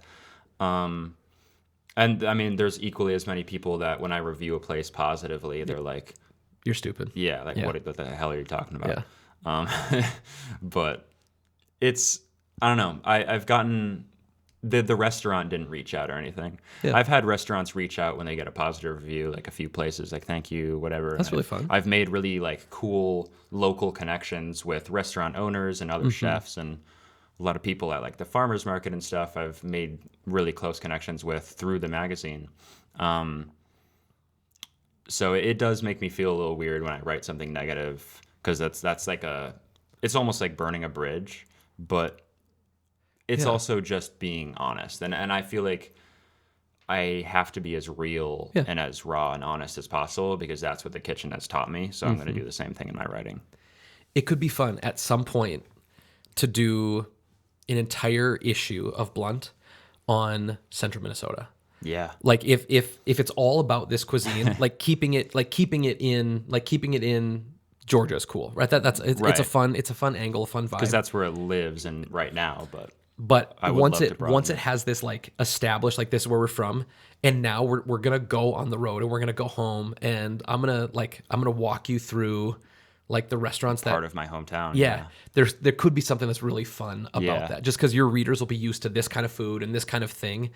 Just you eating a Val's burger or like something like that. Just some of the stuff that kind of forms the Central Minnesota I think idea of food. Every town creates a great opportunity for that type of thing. Yeah. Because every town there's a mixture of styles of food, but all the cuisines are kind of trying to do the same. Whoa. What a first. Camera's still rolling. Okay. Video's still rolling. Perfect. Can you... Hello, everybody. For now. Hold on. Can you see? Like, I can see. Is it storming outside? how about this? We're There's a little bit we can say, what happened? we're about ready to be done, Annie. We're close. Yeah. Just Use your flashlight. We're finishing the podcast. what does camera 1 look like? You can see it. I 'Kay. can see you, yeah. Crazy. All right. We're Dude, we keep it moving, man. we've Keep it never moving. I don't know what breaker it is, so I think. Yeah, I'll go check in a second, but Let's just spin. let's finish it. I think let's I've just worked finish. in a kitchen where the power went out and the gas was still running, and we just kept cooking. Finished, We yeah. just kept cooking. So I guess right now we just got to keep cooking. That's it. Well, dude, I think this has been really, really fun. It's fun to Seriously. see you, and I'm course. I'm rooting for you, Of and course. I've known you for a really long time, and it's fun that you have picked this creative expression that you Mm-hmm. love in writing with this, and trying to combine it with this other creative expression, cooking and preparing food for people. Yeah. And seeing how that's overlapping in Blunt, something that admittedly I don't, it's not for me in the same kind of way. Exactly. I love it. I love when I read it and it's not for me. And it's like, oh yeah, this is George. He has a unique perspective in this world. A big part of that is that you were formed in the kitchen. That's a cool, that's a really, really cool thing. I grew up. And so, it sounds weird, but I'm proud of you. Thank you. Yeah, I it's fun appreciate fun to see what you're up to. And from this little spot in central Minnesota that you grew up, I'm going to continue rooting for Of you. course. And I'll be back. Fun. That's great. Dude, thanks for coming. Where can people find you? If they want to go course. check out Blunt, where would they find it? Yeah. For now, you can read us at bluntfoodmagazine.com, Blunt Food Mag on Instagram. I have a website, georgevedder.com, george.vedder on Instagram. That's where you can find all of Blunt's work, all of my work. And stay tuned. We have a newsletter that'll be announcing the official release date. Like a monthly deal, weekly deal? How would you do Exactly, it? yeah. It's more for just keeping in touch and keeping people posted on when things are going to happen. Yeah. So you can sign up for that on the website, and the magazine, the print edition, will be available for order shortly. So All right. yeah. Well, I can't wait. I can't wait to get Of one course. and Me read neither. it. Me neither. Cool. Well, dude, thanks for coming on, man. Of course. Good It's to see been you. a pleasure. Yeah, absolutely, buddy. We'll see you.